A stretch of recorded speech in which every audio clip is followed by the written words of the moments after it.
வணக்கம். சின்ன கிரிப் சேனலுக்கு உங்கள் அனைவரையும் அன்புடன் வரவேற்கின்றேன். இன்றைய ஆன்மீக தகவல் ஸ்ரீ அன்னை ஸ்ரீ பகவான் அரவிந்தர் பற்றிய தகவலை தான் நாம் பார்க்க போகின்றோம். அன்பர்கள் அனைவருடைய பிரார்த்தனையும் ஸ்ரீ அன்னை ஸ்ரீ பகவான் அரவிந்தர் திருப்பாதங்களில் சமர்ப்பணம் செய்கின்றேன். நம்பிக்கையான நியாயமான பிரார்த்தனைகள் நிச்சயமாக கைகூடும். பக்தர் தம் படைப்புத் திறன் முழுவதும் பயன்படுத்தி திறமையான திட்டங்களை தீட்டி பணக்காரர்களின் உதவியால் ஊரார் பொறாமைப்படும் அளவிற்கு 5 ஆண்டில் பிரபலம் அடையும் அளவுக்கு வெற்றி கண்டார். அடுத்த திட்டம் தீட்டினார். தம் புத்திசாலித்தனத்தை புறக்கணிப்பது என்று முடிவு செய்தார். பணக்காரரை நாடக்கூடாது என கருதினார். எதற்காக அலைவதில்லை என்று சபதம் பூண்டார். யாரையும் போய் பார்க்க வேண்டாம் என்றார். எதையும் எதிர்பார்ப்பது செயலாற்றுவதில்லை என கொண்டார்.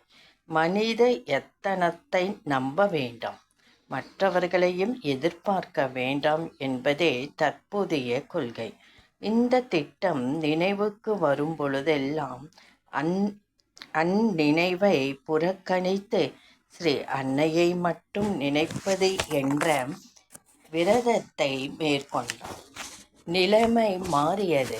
புதியன புறப்பட்டன. என்பவரெல்லாம் கருத்துருமித்தவராய் கலந்துரையாடினர். அவரை அறியாதவருக்கு அவர் திட்டத்தில் திடீரென ஆர்வம் ஏற்பட்டது. அளவு கடந்த செல்வந்தர்களின் அறியாதவர்கள் தாங்களே தலையில் அட்சதையை போட்டுக்கொண்டு அவரது திட்டத்தை பற்றி பிரஸ்தாபம் செய்தனர். கேட்கும் ஒளியிலெல்லாம் உந்தன் கீதம் இசைக்குதடா தந்தலாலா என்பதற்கொப்ப வாயை திறந்து பேசியவர் அனைவரும் நல்ல வார்த்தைகளை மட்டுமே பேசினர். அனைவரும் அவரது திட்டத்தை சீக்கிரத்தில் முடிக்க வேண்டும் என்ற ஆர்வம் காட்டினர். எல்லாம் கூடி வந்தன. திட்டம் 2 மடங்காயிற்று. 63ஆம் நாள் அனைத்தும் நடைபெற்றது.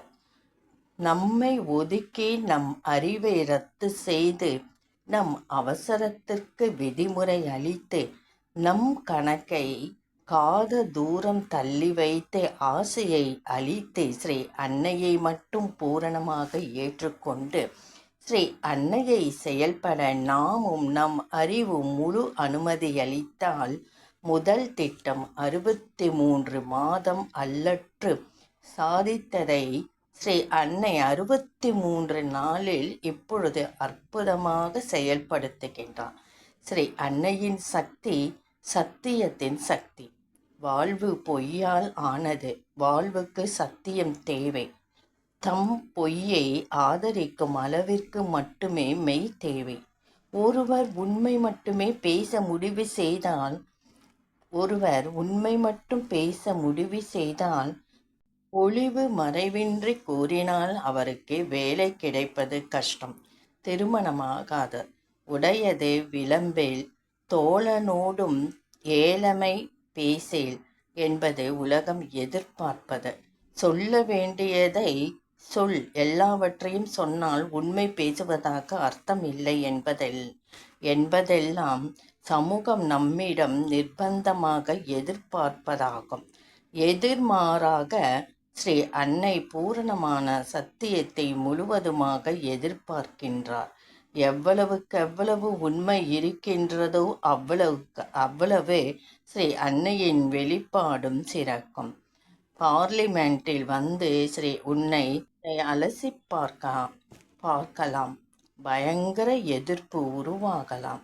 ஸ்ரீ அன்னை உன் மீது சுமத்தப்பட்ட பழியை அளிப்பதுடன் புதிய வெற்றி வாகையையும் வழங்குகின்றார். உன் சத்தியம் ஸ்ரீ அன்னையின் பொக்கிஷம். சத்தியமே பேசினால் வாழ்க்கையில் சத்தியமாக அவன் அழிக்கப்படுவான். வாழ்க்கைக்கே உரிய வலிமை அது. சத்தியம் மட்டும் பேசினால் ஸ்ரீ அன்னை அவனுக்கு சத்திய ஜீவியத்தை அளிக்கின்றார்.